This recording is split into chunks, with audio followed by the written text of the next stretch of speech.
So it's time for our final innovator presentation before the roundtable discussions, and I'm really pleased to welcome back, on behalf of Vortex and Marston Holdings, Nick Ruxton-Boyle. Part of Marston Holdings, Vortex helps organisations unleash the impact of real-time data and predictive analytics to achieve their net zero goals. Nick is Marston and Vortex's Director of Environment. He leads on the group's air quality and carbon reduction business, supporting environmental schemes such as clean air zones and low emission zones with market-leading technology, data and enforcement services. Nick also writes a monthly blog for Air Quality News, sits on the BPA Innovation Board and chairs the editorial panel for the CIHT magazine. Nick will be joined at the roundtables by James Toop, Vortex's AI and data scientist. In the meantime, he's going to delve into the current landscape of policies to tackle air pollution. And he's going to highlight the power of harnessing localised air pollution data with innovative highway projects designed to enhance both air quality and road safety. So hi everyone, my name's Nick, and my background is biochemistry. I was actually a chemist to start with, and then I went into transport planning, and I worked for a local authority for many, many years before moving into the private sector to a company that design and build pollution monitors and provide design services for transport projects for the local authority. So almost a perfect job for me. And we've been supporting these smart classes for many, many years now. And Mark did put me on last, which I did ask for because I was late on the school run this morning. And it's sometimes a blessing and a curse to go after Global Action Plan. We work very closely with them. We've got some really great project examples. And some of my slides you may recognise from previous slides. But it's always good collaborating and sharing, isn't it? Right, so today my presentation is called Making the Invisible Visible. I think we saw on the last presentation that pollution is generally invisible. You know, we can't see it, we can't smell it. So we are trying to make it visible to help with that narrative and that discussion. And I'm going to touch on 6 points today. Here we are. All good presentations have an agenda. And this is what I'm going to go through today in my 15 or 20 minutes. And I'm great to see that the last presentation and other ones had a focus on schools. I've got to focus on schools as well. Schools are important in what we are trying to achieve. Right, let's get into this. So Vortex are a great little SME. We're based down in South Wales, and we make and design smart city devices. One of them being our pollution monitor, which I'll talk about later.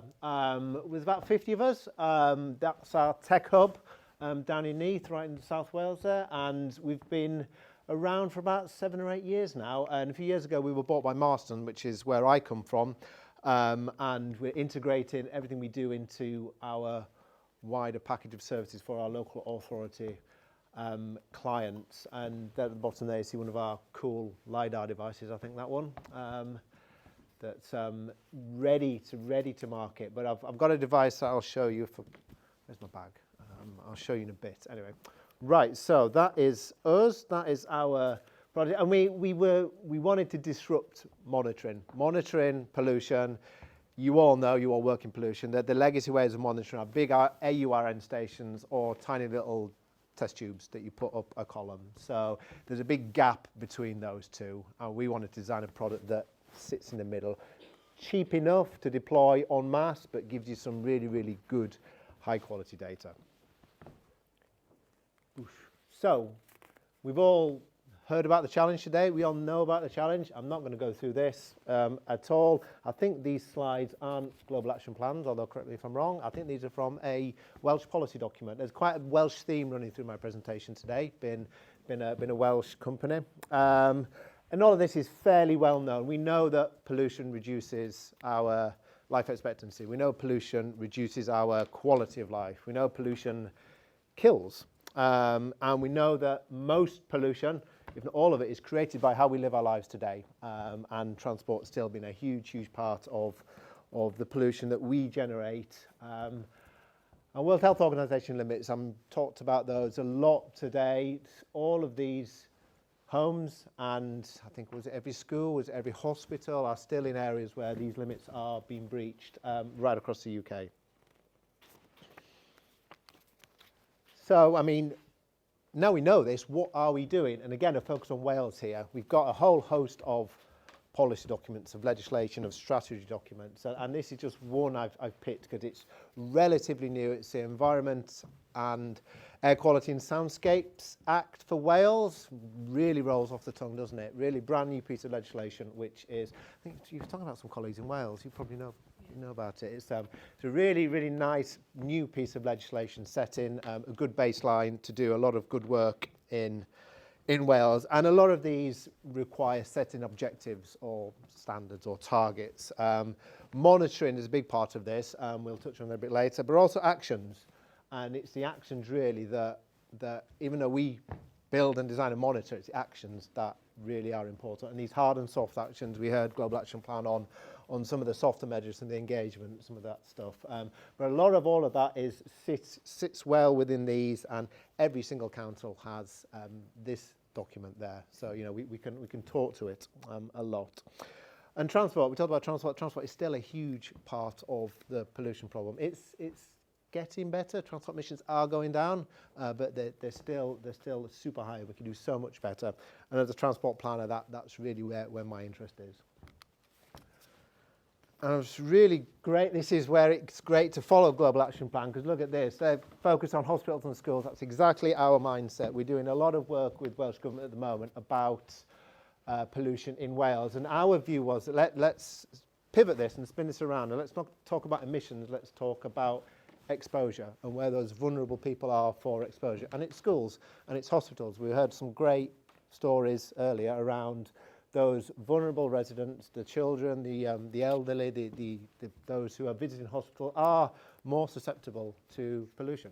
They have small lungs, they have frail immune systems. So for us, we were starting to look at exposure rather than emissions in this piece of work. And 84 hospitals in Wales, I would have never thought that. But Wales for me is relatively small, 1,500 schools, lots and lots of potential there to help with monitoring and with messaging.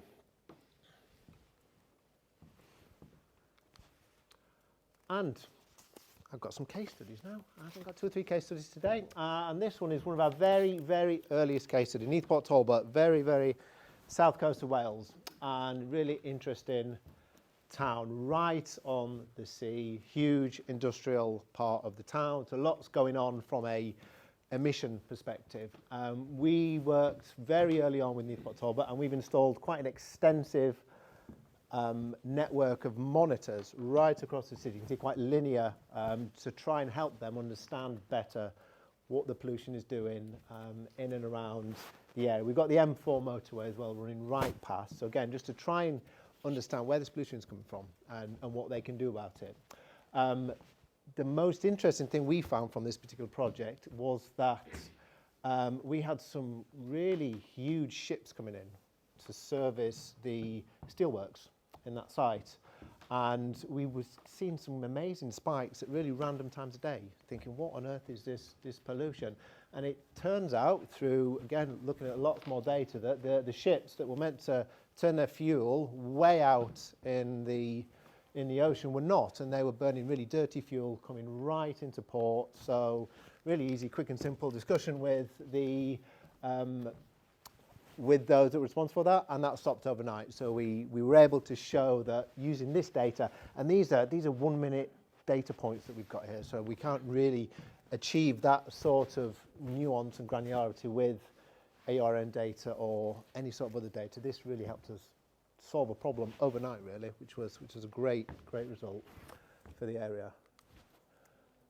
And another one, Cardiff, another Welsh example. You see the theme here. Different type of network we have in Cardiff, spread widely across the city, focusing on their air quality management areas. I think they've got about 10 or 12, and then one at almost every single primary school in the whole of Cardiff. That was how we worked with them to make the best use of this technology to understand what's happening in those areas and at the school. So I think we've got about 50 devices up and across Cardiff, and they're actually writing their air quality plan at the moment now using this data to help them develop a really bespoke package of hard and soft measures to improve air quality in Cardiff. And I have tested this. This does work. This is an animation on the top right here of a set of monitors. You can see the little blue dots there. That is a set of monitors that we have around a particular site. And this, I'm going to press play and hope this works. This will show you a time series of how that pollution data is changing. James created this for me. James is our data guy. And this is just some of the ways in which we can visualize this really hyper-local data. I think it was this is quite a main road running northeast, southwest, and it was interesting that it was a side road that we were seeing quite a lot of pollution from, and it was actually traffic trying to get out onto the main road. So it wasn't necessarily the problem of the moving traffic on the main road here, it was the static traffic on the side road that was actually spiking higher than the main road. So it really gives some good insight into what was happening. I think it was a school, was it, James? Right outside a big school. It's a hospital. It was a hospital, that's it. So that was some of the ways in which we work with our clients, with Cardiff, to identify particular problems of pollution, which again, all of this is invisible. This helps us visualise what's actually happening outside that hospital. And all good presentations need a quote, hopefully a quote from a councillor or a politician or someone with some authority. And here we go, Councillor Diath. He's really, really getting into the nub of this. It's about public health. It's about his residents and the health impacts of pollution. So here's our device. This is our device. I think this, where is my bag? Gosh, I've left it over there. This is our pollution monitor. It's called Vortex Air. It is a small form indicative sensor device that fits on a lamppost or the side of a building. And it plugs in and it monitors pollution. You'll all get to have a look at this on the round tables in a few minutes. It monitors the big pollution that we know is a problem, PM2.5, 10, NO2, and it's certified for its accuracy. It's a hyperlocal device. It's easy to install and it's fit and forget, and it also comes in black as well as the white one there.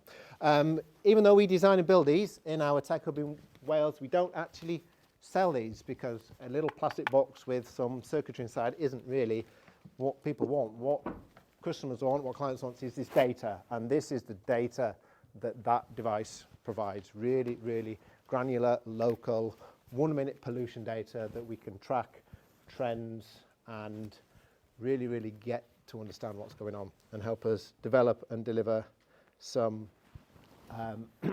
actions, some things to improve pollution. This device itself does not clean the air. This isn't a filter. Lots of filters available, but this gives you the ability to find the ways in which locally it will work to reduce pollution. They're very much cheaper than an AURN station, and they're very much more expensive than a diffusion tube, but they fill that huge gap that we have in the middle there of knowing and understanding what our pollution is doing at various sites. But it's all about the data, and the data is what we have focused on in terms of our device and our service and the work we do in the public sector. And this is generally how we deploy them across towns and cities. We cluster them around a particular site, around a hospital, around a school, and this is where we can really understand better rather than just one here, one there, one and everywhere. It's nice to have that cluster around the site so we can really see what's going on and see how things are changing. I think this is a Cardiff example again. That's Principality in the middle there. We've got, again, lots and lots around the city. So we can see when they close a road for a game or for a concert, and we can see what changes happen there. So our data is great and exciting, but we need transport data. We need other environmental data to help us understand the whys. We can show you what the pollution does.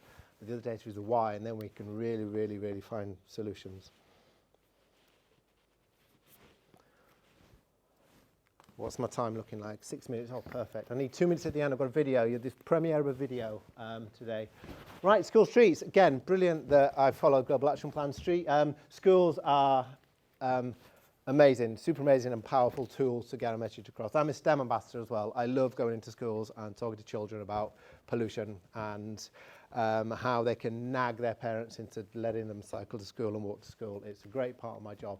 And we have taken a quite modular approach in my company. Vortex is one part of our company. We have other parts which can help a school achieve all of this. So right at the top, I've got grants. You know, schools can't do this in isolation. They need grants from various sources, from central government, from local government. So we help schools secure those grants, and then we can baseline pollution levels. We can really get an understanding of where the pollution is, with the drop-offs, the pickups, what time of day, what it's like outside school times, to really show it is actually your parents and your carers that are creating this pollution. So how can we solve that? And school streets are by far the most popular traffic restriction I have ever seen. I've worked in traffic and transport for almost 25 years now, and school streets have an approval rating of 85–90% plus. You look at things like clean air zones, low traffic neighbourhoods, low emission zones, generally speaking, polarised views. We talked about polarisation,